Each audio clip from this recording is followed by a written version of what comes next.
সিঁড়ির নির্জন কোণায় লুসিয়া অত্যন্ত ক্রুদ্ধভাবে নাইলার দিকে আঙুল তুলে শাসাতে লাগল, তার চোখ দিয়ে যেন ঘৃণার আগুন ঝরছিল। নাইলা, তুমি কি কোম্পানিতে আমার নামে আজেবাজে কথা ছড়িয়েছ? লুসিয়ার কণ্ঠ ছিল তীক্ষ্ণ এবং কর্কশ। কেন সবাই এখন জেনে গেছে আমি কি করেছি? নির্ঘাত তুমি সবাইকে বলেছ। লুসিয়ার এই উন্মত্ত অভিযোগের মুখে নাইলার কেবল হাসিই পেল।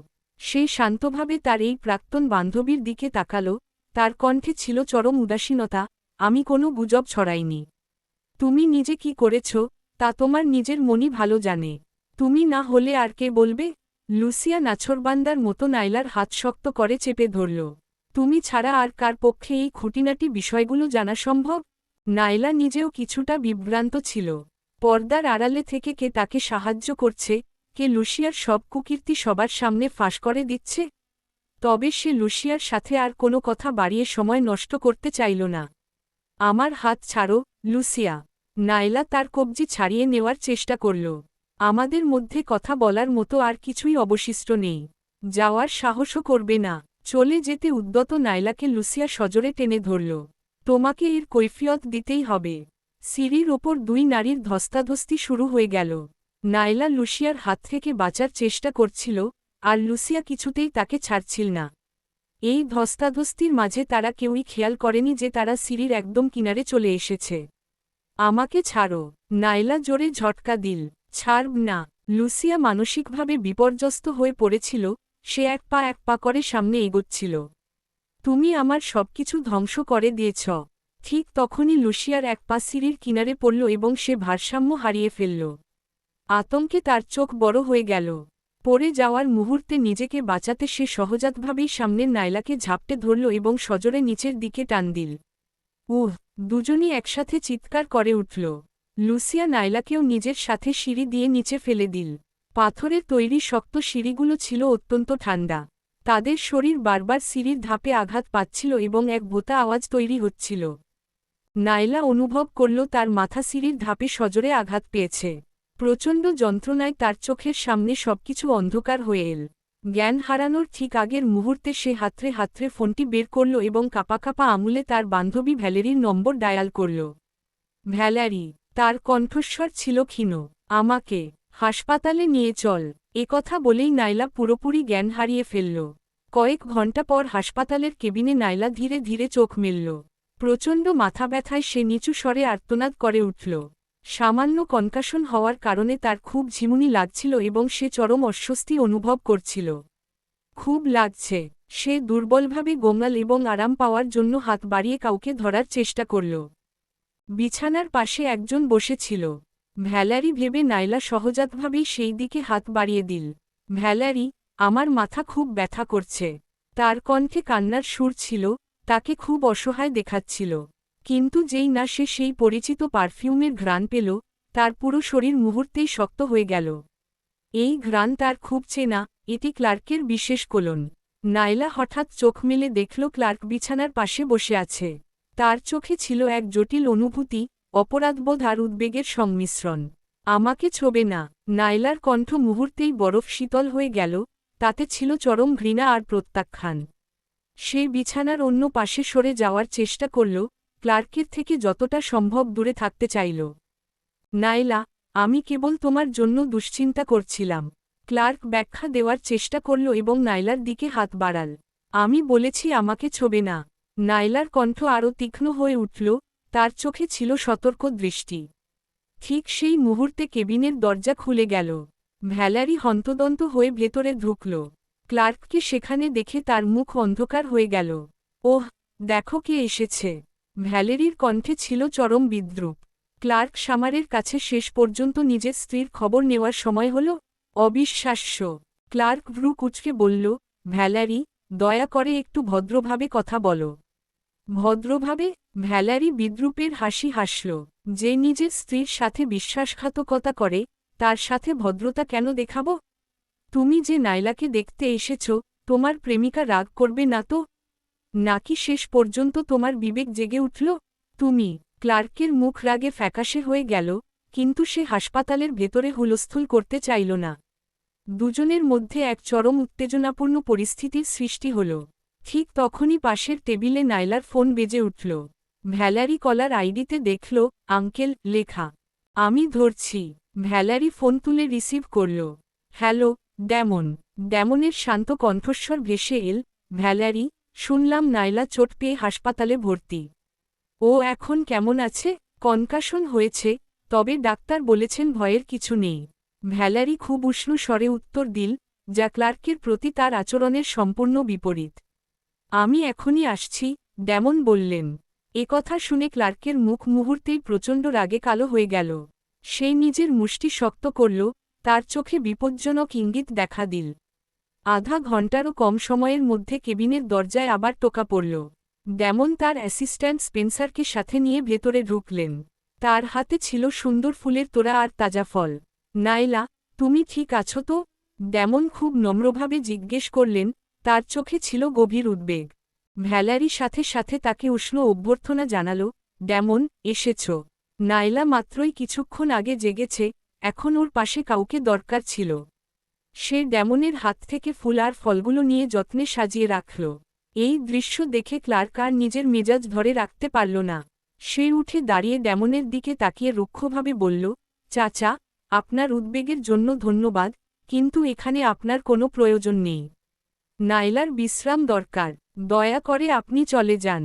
ড্যামন শান্তভাবে তার ভাতিজার দিকে তাকালেন, তার সুর তখনও নরম ছিল, আমি কেবল ওর অবস্থা দেখতে এসেছি। আমি বলেছি তো প্রয়োজন নেই। ক্লার্কের কণ্ঠ আরও কঠোর হল। আর ভবিষ্যতে কখনো এখানে আসবেন না। ড্যামন তার এই প্ররোচনার কোনো জবাব দিলেন না, কেবল বিছানায় শুয়ে থাকা নাইলার দিকে ফিরে কোমল স্বরে বললেন, ভালোভাবে বিশ্রাম নাও। কোনো প্রয়োজন হলে আমাকে জানিও। কথা বলে তিনি ধীরস্থিরভাবে ঘর থেকে বেরিয়ে গেলেন। কিন্তু ক্লার্ক বিষয়টিকে সহজে ছেড়ে দিল না। সে ড্যামনের পিছু পিছু বের হল এবং লিফটের কাছে গিয়ে তাকে থামাল। আমি আপনাকে সতর্ক করে দিচ্ছি, ক্লার্কের কণ্ঠে ছিল চরম হুমকি। আমার স্ত্রীর ব্যাপারে কোনো ধরনের কুমতলব মনে রাখবেন না। লিফটের দরজা ধীরে ধীরে বন্ধ হয়ে গেল। ক্লার্কের রাগী চাহনির সামনে ড্যামন একদম শান্ত হয়ে দাঁড়িয়ে রইলেন। তার চোখে ভয়ের লেশমাত্র ছিল না। তার কণ্ঠস্বর ছিল নিচু কিন্তু তীক্ষ্ণ, যা ক্লার্কের দুর্বল জায়গায় সরাসরি আঘাত করল। আমি যদি তোমার জায়গায় হতাম, তবে অন্য সব আজেবাজে চিন্তা বাদ দিয়ে এই মুহূর্তে নিজের স্ত্রীর শারীরিক অবস্থা নিয়ে বেশি চিন্তিত হতাম। ড্যামনের স্বরে স্পষ্ট বিদ্রূপ ফুটে উঠল। ক্লার্কের মুখ আরও অন্ধকার হয়ে গেল। আপনি কি বোঝাতে চাইছেন? আমার কথা একদম পরিষ্কার, ড্যামন অত্যন্ত নিখুঁতভাবে বলে চললেন। আমাকে এখানে সতর্ক করার বদলে তোমার বরং ভাবা উচিত যে দাদাজির কাছে তুমি কিভাবে ব্যাখ্যা দেবে, যখন তিনি শুনবেন যে তোমাকে আর তোমার সেক্রেটারিকে সব জায়গায় একসাথে দেখা যাচ্ছে। কথা শুনে ক্লার্কের মুখ মুহূর্তেই ফ্যাকাশে হয়ে গেল। ড্যামনের কথাগুলো ঠিক সেখানেই আঘাত করেছে যেখানে তার সবচেয়ে বেশি ভয়। জর্ডিনের সাথে তার সম্পর্কটা খুব একটা গোপন ছিল না, কিন্তু দাদাজি রিচার্ড যদি একবার জানতে পারেন, তবে তার পরিণাম হবে কল্পনাতীত। আপনি, ক্লার্ক পাল্টা যুক্তি দিতে চাইল, কিন্তু সে কোনো শব্দ খুঁজে পেল না। লিফট নিচতলায় পৌঁছাল। ড্যামন বেরিয়ে গেলেন, আর ক্লার্ক একাই ভেতরে স্তব্ধ হয়ে দাঁড়িয়ে রইল। তার মুখচ্ছবি তখন ভয়াবহ দেখাচ্ছিল। হাসপাতালের কেবিনে ফিরে ক্লার্ক দেখল ড্যামনের পাঠানো ফুলের তোড়াটা টেবিলের ওপর রাখা আছে। ওটা দেখে তার পিত্তি জ্বলে গেল। সেই গোলাপি গোলাপ আর সাদা লিলিগুলো ফুলদানিতে শান্তভাবে সাজানো ছিল, যা দেখে মনে হচ্ছিল ওগুলো যেন তাকে উপহাস করছে। সে হঠাৎ লাফিয়ে উঠল। ফুলের তোড়াটা ছিনিয়ে নিয়ে সে বড় বড় পায়ে দরজার দিকে হাঁটা দিল। তুমি কি করছো? ভ্যালারি ক্লার্কের এই কাণ্ড দেখে তাকে থামাতে উঠে দাঁড়াল। ক্লার্ক তাকে পুরোপুরি উপেক্ষা করল। সে তোড়াটা নিয়ে সরাসরি করিডোরের ডাস্টবিনের কাছে গেল এবং কোনো দ্বিধা ছাড়াই ওটা ভেতরে ফেলে দিল। তুমি কি পাগল হয়ে গেছ? ভ্যালারি তর্কে জোড়াতে তার পিছু পিছু এল। ওটা একজনের সৌজন্য ছিল, আমি ওর স্বামী। ক্লার্ক ঘুরে দাঁড়িয়ে ভ্যালেরির মুখোমুখি হল।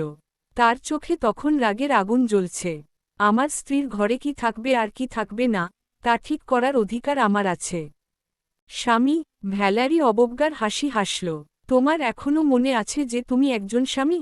তাহলে নাইলা যখন চোট পেল, তখন তুমি কেন পাশে ছিলে না? কেন আমি প্রথম হাসপাতালে ছুটে এলাম? ক্লার্ক তার কথায় আরও ক্ষিপ্ত হল। তার কণ্ঠস্বর আরও শীতল হয়ে এল। আমি তোমাকে সতর্ক করছি, ভ্যালারি। আমাদের দাম্পত্য বিষয়ে নাক গলাবে না। আমি নাক গলাচ্ছি? ভ্যালেরি নিজের জায়গায় অনড় রইল। আমি শুধু আমার বান্ধবীকে আরও বড় কোনো ক্ষতি থেকে বাঁচাতে চাইছি। ক্লার্ক তার চোখ সরু করল। তার স্বরে ছিল স্পষ্ট হুমকি। উইয়ার পরিবারের ব্যবসা এখন বেশ ভালোই চলছে। আমি আশা করি এটি যেন এভাবেই চলতে থাকে। কিন্তু তুমি যদি মাঝখানে আসা বন্ধ না করো, তবে এই শহরে উইয়ার পরিবারের কোনো অস্তিত্ব থাকবে কি না, তার গ্যারান্টি আমি দিতে পারছি না। এই নিষ্ঠুর হুমকি ভ্যালেরিকে স্তব্ধ করে দিল। সে ক্লার্কের দিকে তাকিয়ে রইল। সে কল্পনাও করতে পারেনি যে ক্লার্ক এত ভয়ঙ্কর হয়ে উঠতে পারে, এতটা পাষাণ আর নির্মম। ঠিক তখনই ক্লার্কের পকেটে তার ফোন বেজে উঠল। সে ফোন বের করল। স্ক্রিনে নামটা দেখে তার মুখ আরও বিকৃত হয়ে গেল। জর্ডিন। ভ্যালেরি ক্লার্কের মুখের এই পরিবর্তন খুব সূক্ষ্মভাবে লক্ষ্য করল। সে ক্লার্কের সেই কুৎসিত চেহারার দিকে তাকিয়ে প্রতিটি শব্দ জোর দিয়ে বলল, ক্লার্ক সামার, যদি নাইলাকে আর ভালো না বাসো, তবে অন্তত তোমাদের একসাথে কাটানো 8 বছরের খাতিরে হলেও ওকে মুক্তি দাও। এ কথা বলে ভ্যালেরি ঘুরে চলে গেল। ক্লার্ক করিডোরে একাই দাঁড়িয়ে রইল। সে তার ক্রমাগত ভাইব্রেট হওয়া ফোনটা এমনভাবে চেপে ধরল যে তার হাতের আঙুলের গাঁটগুলো সাদা হয়ে গেল। কয়েক সেকেন্ড পর সে দ্রুত পায়ে সিঁড়ির নির্জন জায়গায় গেল। কেউ আশেপাশে নেই তা নিশ্চিত হয়ে সে ফোন ধরল। জর্ডিন, কি হয়েছে? সে খুব নিচু স্বরে কথা বলল। ফোনের ওপাশ থেকে জর্ডিনের কিছুটা ঘাবড়ানো কণ্ঠ ভেসে এল। ক্লার্ক, খুব গুরুত্বপূর্ণ একটা কথা বলার আছে।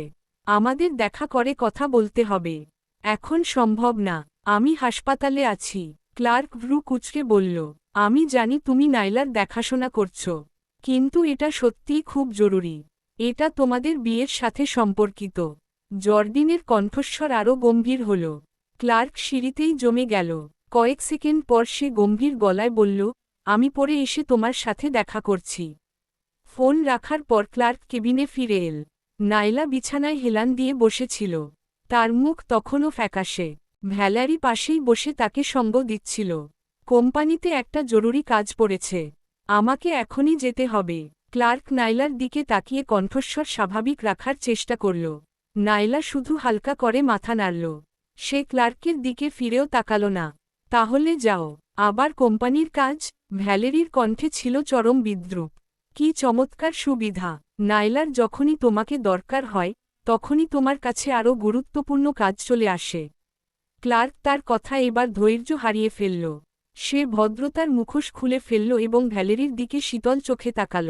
আমি তোমাকে শেষবারের মতো সতর্ক করছি। যদি আবার আমাদের মাঝে আসো, তবে 3 দিনের মধ্যে আমি উইয়ার পরিবারকে দেউলিয়া করে দেব। এই বরফ শীতল হুমকিতে পুরো ঘরে এক মৃত্যুশীতল নীরবতা নেমে এল। তবে নাইলা শান্তভাবে মাথা তুলল এবং নিরুত্তাপভাবে বলল, তুমি যাও।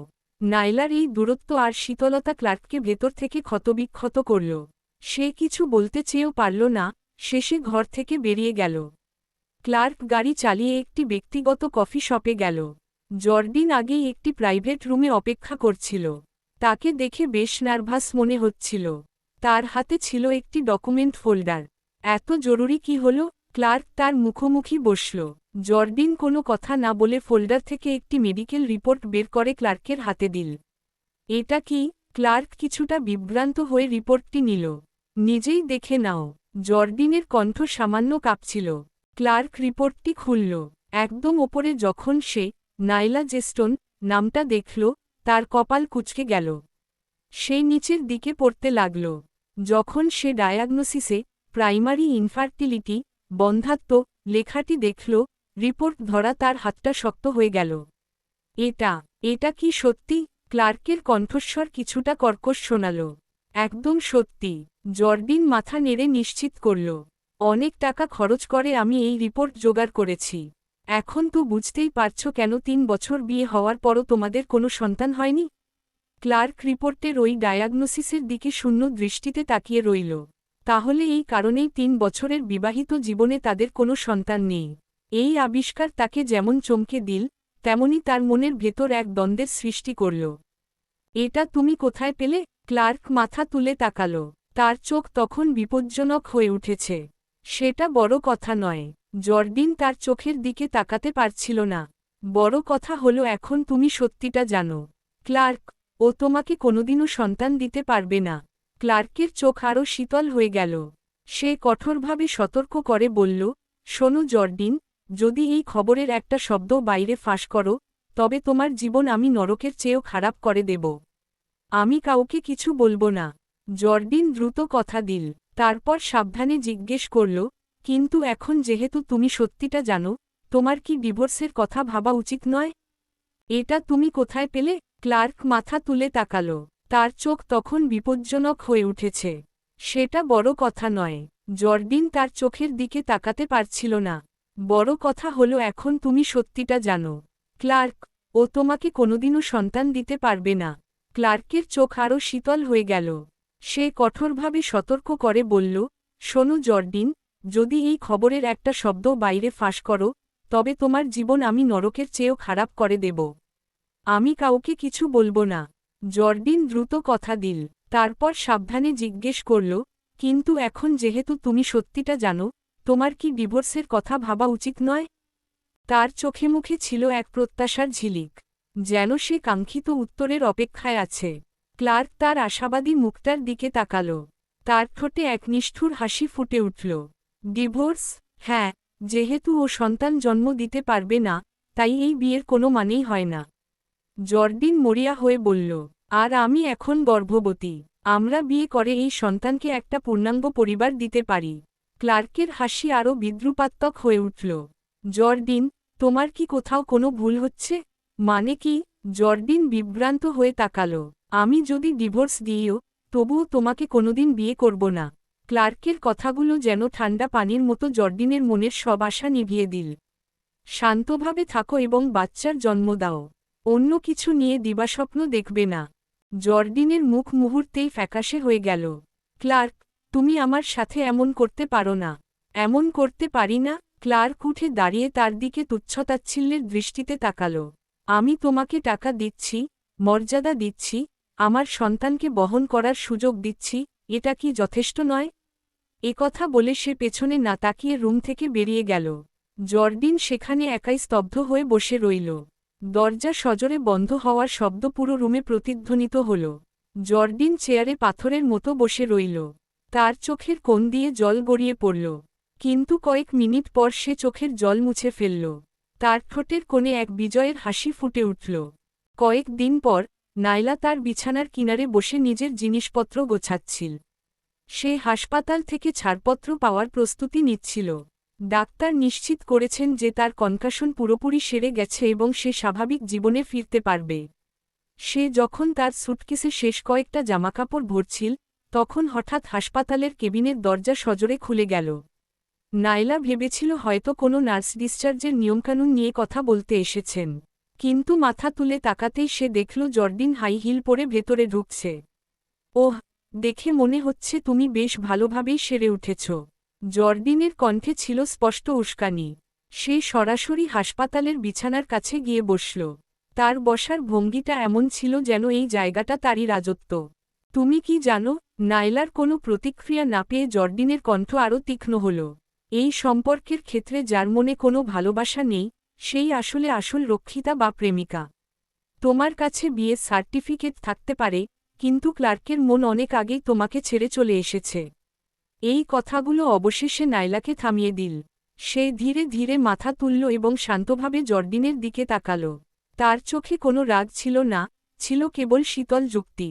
তোমার বলা শেষ হয়েছে? নাইলার কণ্ঠ ছিল নিচু, কিন্তু প্রতিটি শব্দ ছিল স্পষ্ট। আমি শুধু সত্যটাই বলছি। জর্ডিন তৃপ্তির হাসি হাসল। এখন ক্লার্ক প্রতি রাতে আমার কাছেই থাকে। আমরা একদম বিবাহিত দম্পতির মতোই থাকি।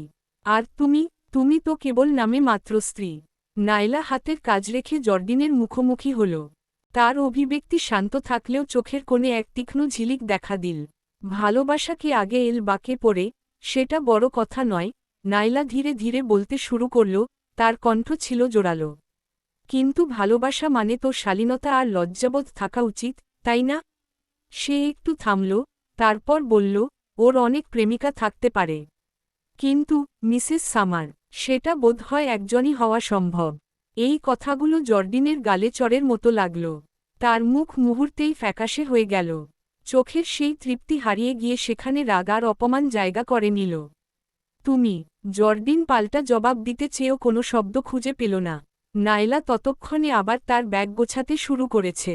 সে এই নারীর পেছনে আর সময় নষ্ট করতে চাইল না। তবে অপমানিত জর্ডিন এত সহজে হাল ছাড়ল না। সে উঠে দাঁড়িয়ে দ্রুত নাইলার পাশে গেল এবং হঠাৎ করেই নাইলার কবজি চেপে ধরল। তুমি নিজেকে খুব মহৎ ভাবো, তাই না? জর্ডিনের কণ্ঠে ছিল উন্মত্ত রাগ। তুমি তো কেবল এমন এক নারী যে কোনোদিন সন্তান জন্ম দিতে পারবে না। কথাগুলো নাইলার মনে কাটার মতো বিঁধল। সেই সহজাতভাবেই জর্ডিনের হাতটা ঝেড়ে ফেলল। ঝটকাটা স্বাভাবিকের চেয়ে কিছুটা জোরে ছিল। জর্ডিন সেই ধাক্কায় কয়েক পা পিছিয়ে গেল। কিন্তু নাইলাকে অবাক করে দিয়ে জর্ডিন নিজেকে সামলে নিল না। বরং সে ইচ্ছাকৃতভাবে পেছনের দিকে আছাড় খেল এবং তার পেছনের ক্যাবিনেটটির ওপর সজোরে গিয়ে পড়ল। ধরাস!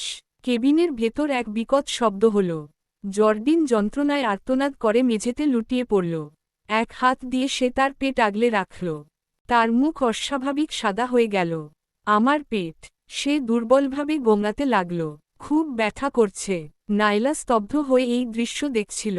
সে কেবল আলতো করে হাতটা ঝেড়ে ফেলেছিল, কিন্তু জর্ডিনের প্রতিক্রিয়া ছিল অতিমাত্রায় নাটকীয়। নাইলার মনে এক অশুভ সংকেত জেগে উঠল। ঠিক সেই মুহূর্তে কেবিনের দরজা আবার খুলে গেল। ক্লার্ক গম্ভীর মুখে ভেতরে ঢুকল। সে নাইলাকে ডিসচার্জ করে নিয়ে যেতে এসেছিল, কিন্তু সামনে এই দৃশ্য দেখল, জর্ডিন যন্ত্রণায় মেঝেতে পড়ে আছে আর নাইলা পাশে দাঁড়িয়ে। নাইলা, তুমি কি করছো? ক্লার্কের কণ্ঠে ছিল প্রচণ্ড রাগ। সে দ্রুত মেঝেতে পড়ে থাকা জর্ডিনের দিকে ছুটে গেল। ক্লার্ক! জর্ডিন দুর্বলভাবে হাত বাড়াল, তার চোখে ছিল জল। আমি শুধু নাইলাকে দেখতে এসেছিলাম। আমি আশা করিনি যে।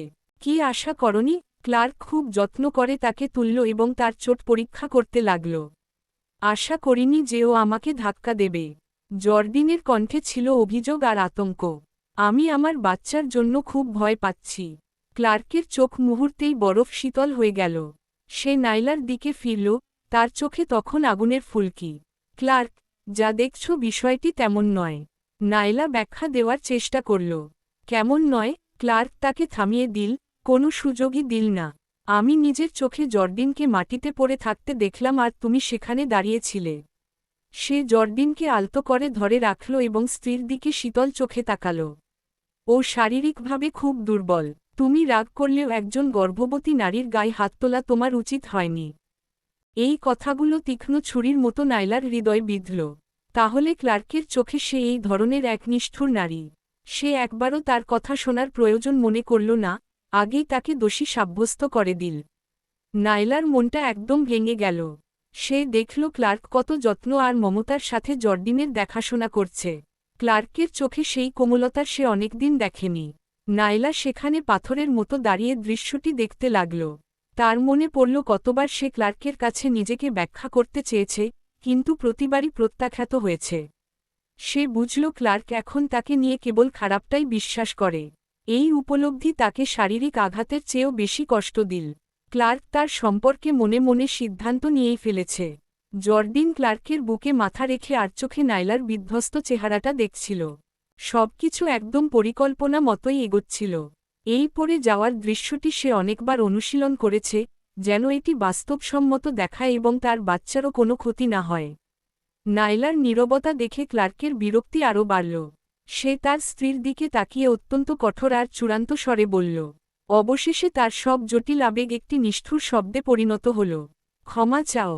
চলবে। হ্যালো বন্ধুরা, আমার গল্প কি এত খারাপ হয় যে তোমরা কেউ কয়েক সেকেন্ডের জন্য একটা লাইক দাও না? সহজে আমার মনে হচ্ছে গল্পটা দেওয়া উচিত না, তাই না? আচ্ছা, আজকের জন্য আল্লাহ হাফেজ।